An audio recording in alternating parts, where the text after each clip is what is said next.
Test 3. You will hear a number of different recordings, and you will have to answer questions on what you hear. There will be time for you to read the instructions and questions, and you will have a chance to check your work. All the recordings will be played once only. The test is in 4 sections. At the end of the test, you will be given 10 minutes to transfer your answers to an answer sheet. Now turn to Section 1. Section 1. You will hear a conversation between a customer service representative and a customer who demands a full refund. First, you have some time to look at questions 1 to 4.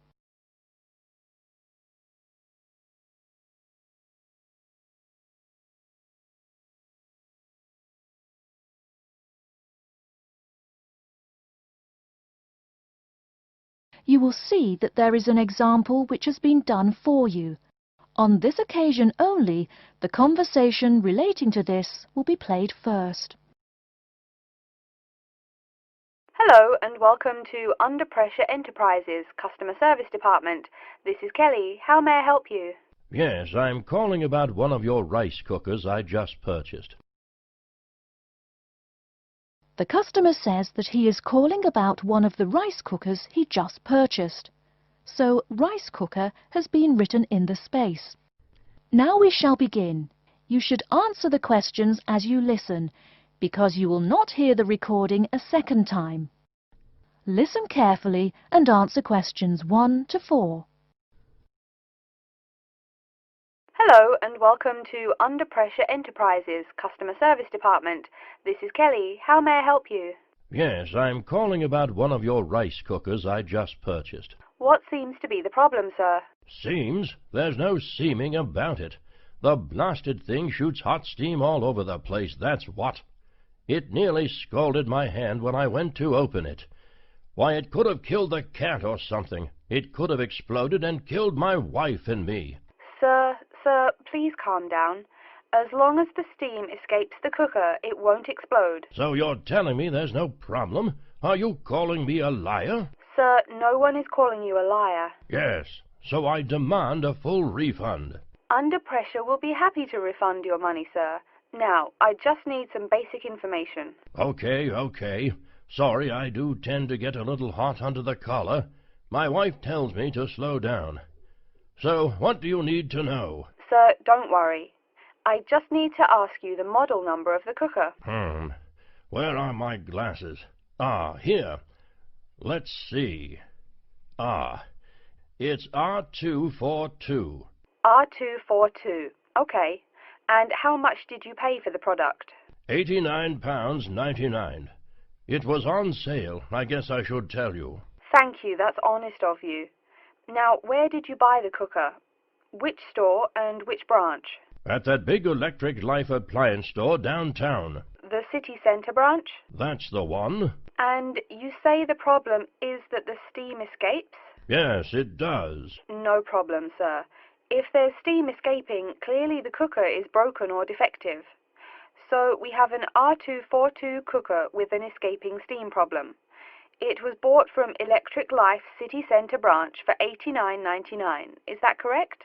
Yes, that is correct. Oh, I nearly forgot. When did you buy the cooker? Just as soon as my wife got the crazy idea she'll live longer if she stops eating good English food, roast beef and mash. No, all she says she wants is rice and vegetables and sauces you'd not soak your feet in. Before you hear the rest of the conversation, you have some time to look at questions 5 to 10.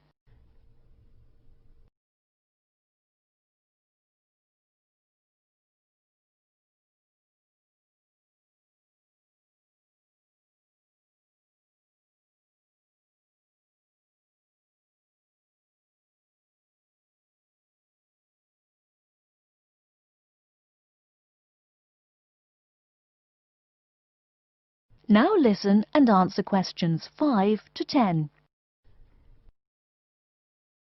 Sir, when did you buy it? Oh, there I go again. Let's see. We bought it just 6 months ago. We hardly use it either. But 6 months? Is that too long? I mean for the warranty? Very well, that's well within the warranty period. Now, what's your name and address? Name and address? What for? Sir, it is company policy. If you want your money, you must inform me. Money, you say? Oh, my name is Herbert Hewitt, and my address is 84 Park Road. Is that here in Coventry? Yes, the postal code is B0241DJ. But I don't think sending things in the mail is very secure or very efficient. I mean... Don't worry, Mr. Hewitt, don't worry. We can credit the money to your credit card. You do have one, don't you? Yes, that's how we paid for the cooker. Oh, yes. We still have the number on the computer. I only need to ask your card's expiry date. I'm afraid I never give that sort of information out. I mean, once you have that, anyone could go charging things and... Sir, I said your expiry date, not your card's password. Oh, yes. Foolish me.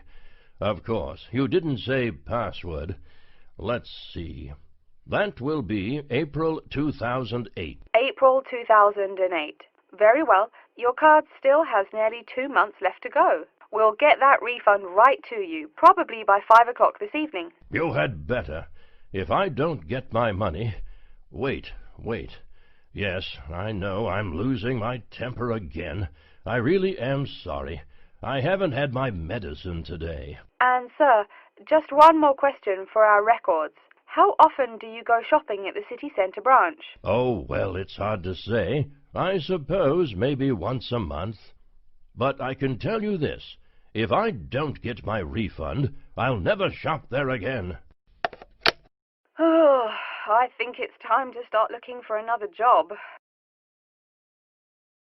That is the end of section 1. You now have half a minute to check your answers.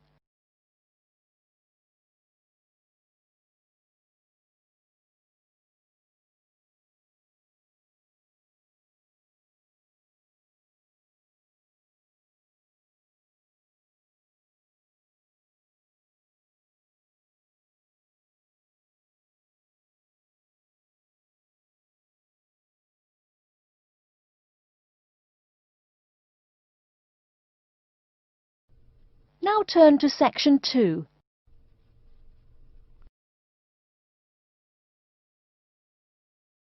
Section 2.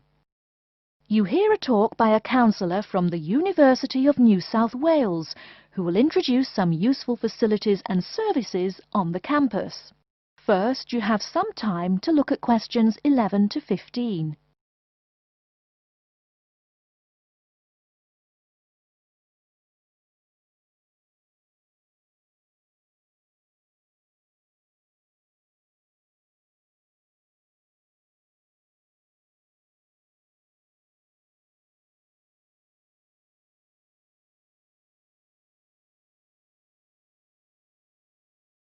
Now, listen carefully and answer questions 11 to 15.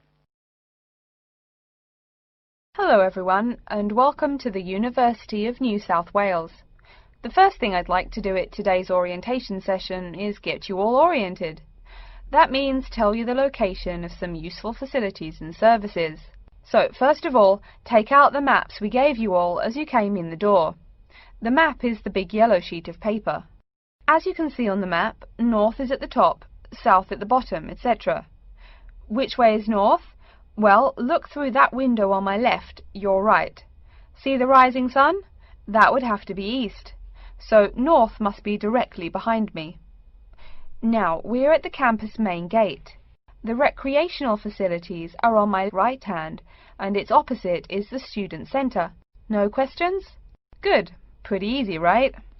Okay. Did everyone eat breakfast at the student food service this morning? Was the food good? Yes, I am joking. I've eaten there too. So, after a meal like that, you must be eager to go to a doctor, right? Well, I have good news for you. The Student Health Centre is located about half a kilometre straight north of here. Look on your maps. You see the street on the east side of this building? Ned Kelly Avenue? Just follow that about 500 meters and the health center will be on your left at the 3rd cross street. Now, I know you all just got here, so you must be wondering how to tell your folks you've arrived safely, how much you miss the dog, and how you already need more money.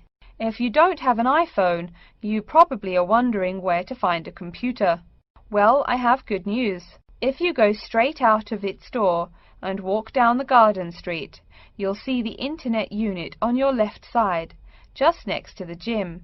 The hours are posted on the door and the computers are free, but you must bring your student ID card with you. Like I tell everyone, if you need help with anything, you can probably find right here in the Student Center. Do you see the 4 buildings there between the Student Center and the library? Those are the dormitories. The men's dorms are the 2 on the south, the women's the 2 on the north. Okay, I'm sorry to have to tell you, but the university has been doing a lot of repairs and remodeling and it's not all done yet. So there may be some small problems with your dorm rooms. Maybe the window doesn't open. Maybe an air conditioner is missing or does not work. If there are any problems, you can go to the complaint office, which is right beside the teaching building between the Parker Street and the Cramer Street. Just tell them your problem and they should have it fixed by the time you graduate in 4 years. I'm joking, but please be patient. There are a lot of little things they need to take care of. Tired of the school food? No? Give it a week. Or maybe you just need a place to get coffee in the wee hours of the night during one of those marathon study sessions. Either way, you definitely have to check out the little cafe just past the women's dormitories. They've got free Wi-Fi, so a lot of students saddle up with coffee and a bagel for hours on end to get work done.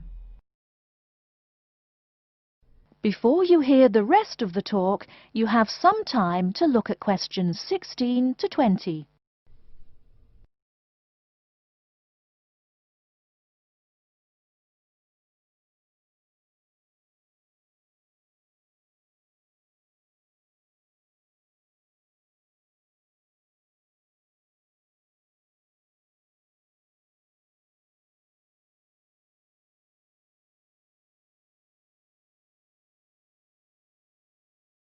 Now listen and answer questions 16 to 20. As for the dorm rooms, I have some bad news and some good news. The bad news is the rooms are small and you'll probably be sharing space with at least 3 other students. The good news is that each room has its own bathroom. What's good about sharing a bathroom with 3 strangers? Good question. Okay, call it bad news and worse news. Hey, maybe try this for good news. Each dorm has a kitchen. If you want to make snacks or meals, you can do it there. You can buy food containers at any campus convenience store, so you can store your food in the kitchen. But a word of warning, you should definitely write your name on your food containers. Sad to say, there are food thieves among your fellow students. Speaking of thieves, a word about security. I mean, this is Australia, and we do get drunken bush rangers wandering onto campus. Each of you will be given a key for your dorm room. Don't lose it. You have to pay for any replacement and fill out a bunch of papers too. Red tape, huh? Your key does not work for the front door of your dorm, however. To the right of each door, there's a keypad with numbers. When you move in, they will tell you the code you use to enter the door. Please do not tell the code to people who do not live in the dorm. Let's see. Have I forgotten anything? Oh yes, most of you are not rich, correct? So when your clothes get dirty, you can't just throw them away and buy new ones. That means you have to learn to do laundry. Or, men, that means you have to hurry up and get married. If you decide to wash those clothes and not get married, there are laundries in each dorm. Where? Oh, I almost forgot to tell you. The laundry for each dorm is in the basement. Some real good news this time if you're a student. It is free. You do have to buy your own soap, however. The laundry closes, by the by, at 11:30. And now that I've mentioned 11:30, please remember, the dorm doors are locked at 11:30 p.m. Your code will not work. If you want to get in, you'll have to call the night watchman. Don't worry, you can get that number at the dorm office. Yes, the dorm office and the complaint office are the same office. All right then, before we continue, are there any questions? That is the end of section 2. You now have half a minute to check your answers.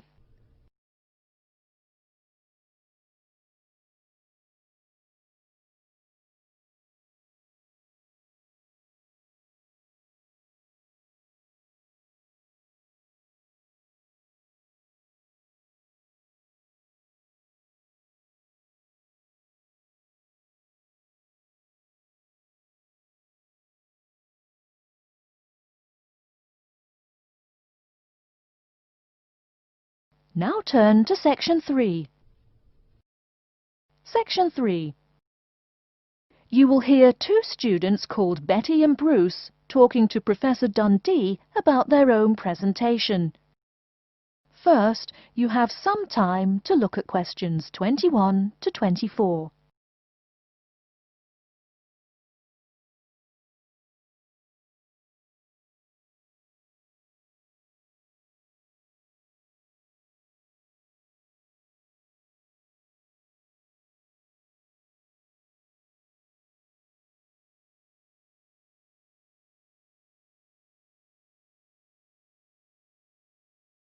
Now, listen carefully and answer questions 21 to 24. Come in. Professor Dundee, we're ready to make our presentation. Oh, yes. I did say 1 o'clock, didn't I? Please, sit down. So, who goes first? Bruce? Or you, Betty? I guess I could. Bruce is always a little shy. Not after he's had a lager for lunch, eh, Bruce? Ha ha! No, Betty really should go first. Okay, well, I'm reporting on the effects of different marketing strategies on the cheese and oil markets. Different strategies obviously affect the sales volume differently. I looked at the sales in 2 countries, New Zealand and Colombia. And what did you find? Pray tell. Well, in New Zealand, the sales of both oil and cheese have declined pretty steadily, and in fact the sales have decreased more quickly than the population. On the other hand, in Colombia, the volume of sales for both products has remained the same. Wait, so you said sales in New Zealand have been going down? Correct. Suppliers have introduced 2 new upscale brands of each product, which are a bit expensive but very tasty. The big ad agencies are trying out a new series of ads that shift the focus from health to great taste. They think that will get sales moving up in New Zealand, where the population is less affluent and generally less health conscious. Brilliant. Thank you.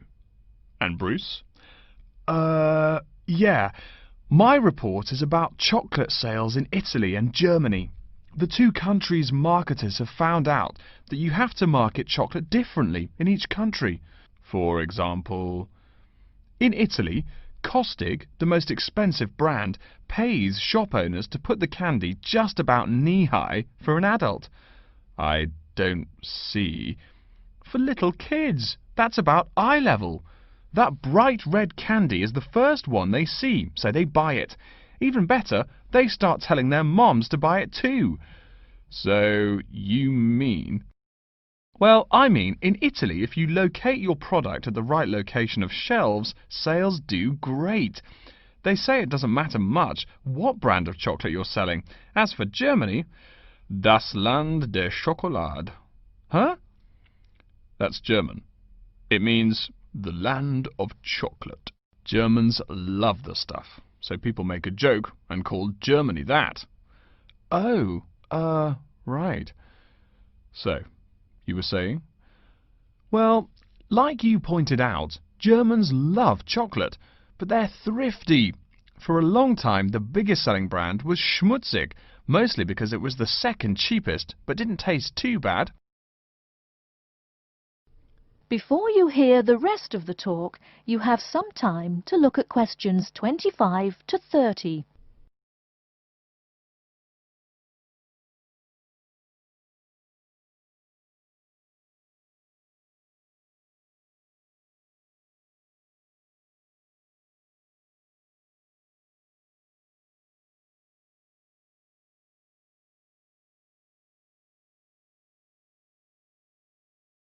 Now listen and answer questions 25 to 30.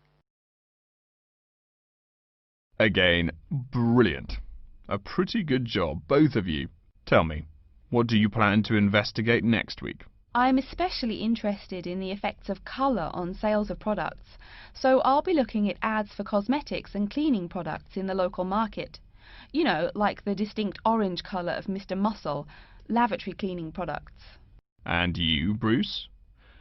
I'm focusing on the effects of different containers on sales of cookies, so I'm going to look into packaging for cookies and how the materials they use will affect the image, and in turn, sales.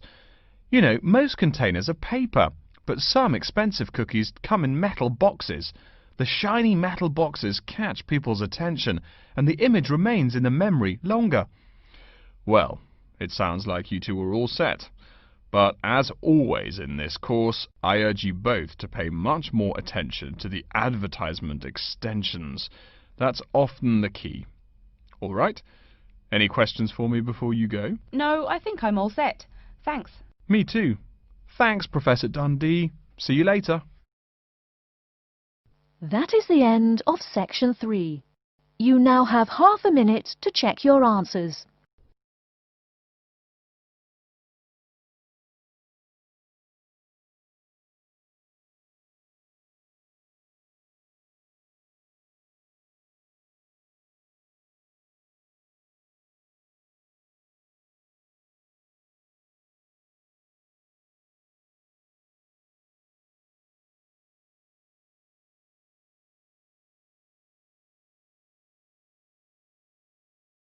Now turn to section 4.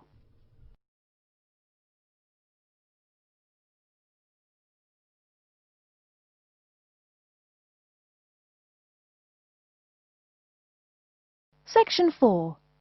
You will hear an introduction of the exhibition named 2 Centuries of the Bike.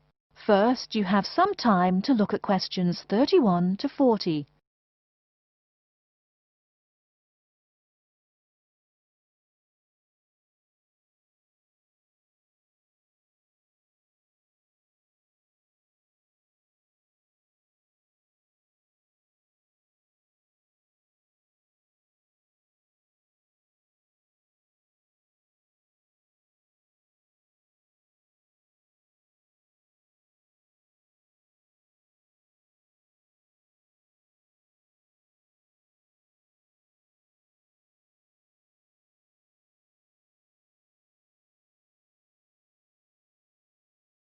Now listen carefully and answer questions 31 to 40.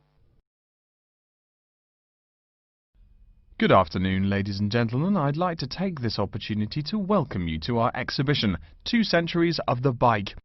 Let's stroll around the exhibition, shall we? Although there were a few early efforts back in the 1700s, you didn't really see many bikes till, say, the 1830s in England. Bikes were a response to the rapid growth of cities early in the 19th century. Cities like London were getting too big to walk across. The early bike let people travel with less effort than walking. Plus, a bike was a lot cheaper than a horse. Think of it. No one invented a bike for, 5,000 years of human history. Why did people do it then? Probably because this was the start of the machine age. People wanted machines to do all the work. There were some drawbacks, however. For one thing, there were no pedals. You simply pushed yourself along using your feet, kind of like today's skateboard. That meant you went fairly slow, and uphill you actually worked harder, pushing that two-wheeler. Plus, the wheels were made of wood covered with metal, as you can see from this model. So the downside was that the ride was quite uncomfortable on most roads. Only a few gadget lovers had or used them. By the 1860s, though, improvements were being made. As you can see from this specimen, metal frames had become the rule. They are more durable than wood, and they don't warp in the rain. The biggest improvement, however, was the development of the chain and sprocket system. They are connected. This meant you did not push the bike. You used pedals, just like today. You had to try harder to balance, so it took some practice to figure out how to use the pedals. But it made the ride so much easier. As a result, the good thing was that you could ride a lot more smoothly and with very little effort. By the 1880s, another big change was the use of rubber wheels. These became pretty common at that time. Though the first ones were solid rubber, the ride was a good deal more comfortable than the old iron and wood system. This is a big consideration, because the faster you go, the more you feel every bump. Air-filled tyres, pneumatic tyres, didn't really come into use till around the year 1900, as you can see from this exhibition over here. That made the ride even more comfortable. So by 1890 or so, people were going a lot faster and a lot more smoothly. There was one problem when you were going quickly and comfortably. Oh no, how do I stop? Yes, we all laugh now, but for a long time the only way to stop was to drag your feet. That didn't work very well, and it would be dangerous if you were going fast. In the crowded cities of those years, New York, Chicago and so on, you would get killed if you couldn't stop for, say, a streetcar. Plus, look at this bike. The front wheel is nearly 1 meter and 2/3 tall. They made them that way so you could see over people and wagons, but you couldn't drag your feet. This model is called a velocipede, a speed pedal. Another characteristic of the bike in this period is that it has 2 equal-sized wheels, which signalled a big change in bikes. For with the velocipede, brakes appeared. If you wanted to stop, you just pushed the pedal backwards. Doing that stopped the back wheel of the bike. This technique worked a lot better than dragging your feet or jumping off the high seat there. This meant that bikes became a great deal safer. It would have been safer if people wore helmets, but the first bicycle helmet wasn't invented until years later, and even then it was little more than a leather ball cap. It really wasn't until the 1970s that the bike helmet was modified to provide some real protection. Before continuing on to look at developments since the 1890s, let's say a word more about safety. Everyone knows if you're going downhill, you can get going dangerously fast. To go more than 100 kilometers an hour isn't all that difficult, but even on level ground, it's easy to go too quickly. On a city street, today's bicycles can be ridden at a speed of over 40 miles an hour over a short distance. That's about 64 kilometers an hour. Remember, you're on a bike, not in a car. There's nothing to protect you. People are killed in single bicycle accidents every day, just from hitting the road. A good rule to remember is, if you're going faster than the cars, slow down. And please wear a helmet. Nearly 1/4 of the epilepsy cases come from head injuries in accidents on bikes and motorcycles. I don't mean to scare you, but safety is everyone's business. What? Now that's a good question. Why are today's bikes so much faster? Well, it's not just that today's athletes are faster. The answer is partly mechanical. If you look closely here at the back wheel, you'll see a number of gears. Changing gears is what makes those fast speeds possible. You can shift gears depending on the terrain and how hard you wish to pedal. So you can put it on a higher gear for downhill and a lower gear for uphill travel to make it easier to climb that slope. You'll notice this gear shifting mechanism is attached to the back wheel, and when the rider shifts on the handlebar gear shifter, the chain moves to the appropriate sprocket. And, speaking of changing gears, let's look over here at our Tour de France exhibit. That is the end of section 4. You now have half a minute to check your answers.